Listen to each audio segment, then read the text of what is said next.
And this is the point. We've gone to a lot of lengths to tell you who Jesus is. And this is something that's just a reality that I've come into, and that is this, that, I'm kind of past cajoling people and, not manipulating, but trying to convince people into trying to do stuff for God anymore. I'm really kind of past the whole thing of trying to make you guys worship or not worship or serve or not serve or whatever it is. Because here's the thing. If you can be manipulated into something, you can be manipulated out of it. And if you're doing something because of guilt or shame or because someone jilted you into it, then at some point in time, you're going to run out of juice. And you're going to get tired, or you're going to go, loopy, and you're going to quit. Because you can only sustain your own self-efforts for so long. But at some point, you're going to run out. But you see, when you're motivated by love,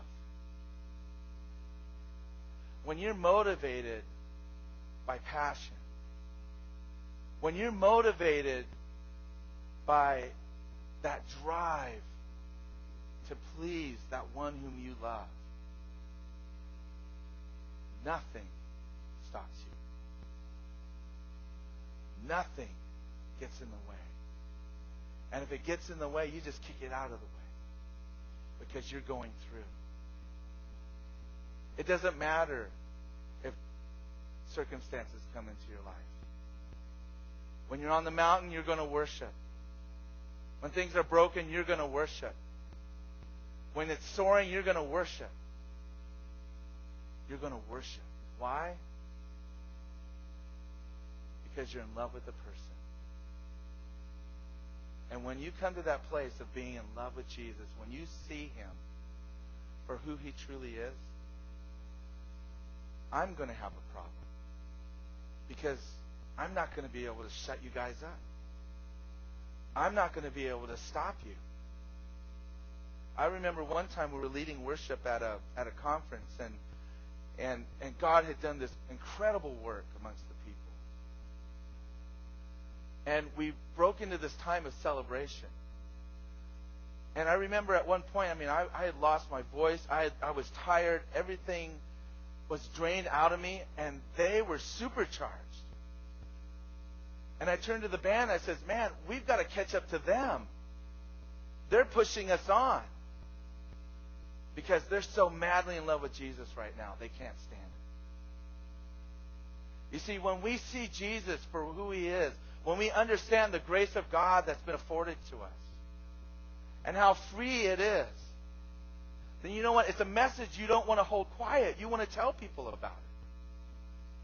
You want them to know the hope that's within you. You want them to know what drives you. You want them to know what has changed your life, what has made such a difference. We do that with things, don't we? I'm on Facebook, and I don't know how many people have tagged me and says, man, I'm passionate about 24. Are you?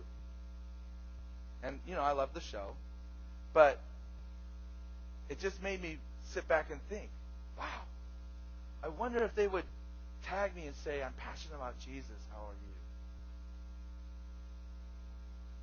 You see, and so I'm kind of past the idea of trying to convince people to do stuff. In fact, you know what I do? I do what we just did. I'm going to tell you about Jesus. I'm going to tell you how big He is. I'm going to tell you how huge He is.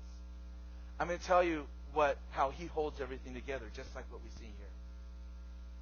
And let me tell you something. If He holds the world together on a subatomic level, if He causes the planets of the universe to move in motion, if He holds every created object in galaxies together,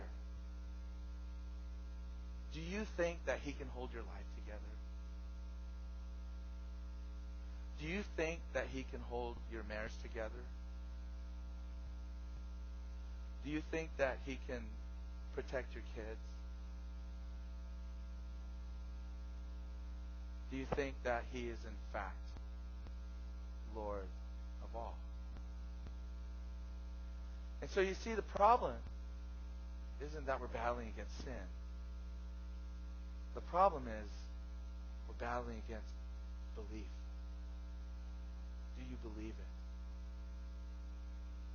Do you really believe it? And you know, if we were to get in that quiet spot in our hearts, if we were to take that moment and we were to just kind of get alone with God and really evaluate in our lives, do I really believe this thing that I say I believe?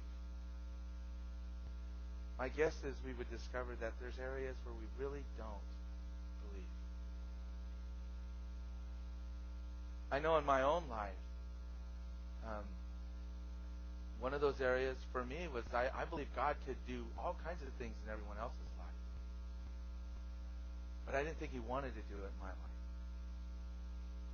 I didn't think that I was good enough to earn His affection or to earn His favor. And so guess what? I got busy. I did everything I could to catch His eye because I wanted to earn that affection. And I remember the day that God fired me. You know, and there's something I used to say. Lord, I just want to be a doorkeeper. I'll just be the doorkeeper. I don't want to get in. I don't want to be I'll be the doorkeeper. I'll just let people in the room.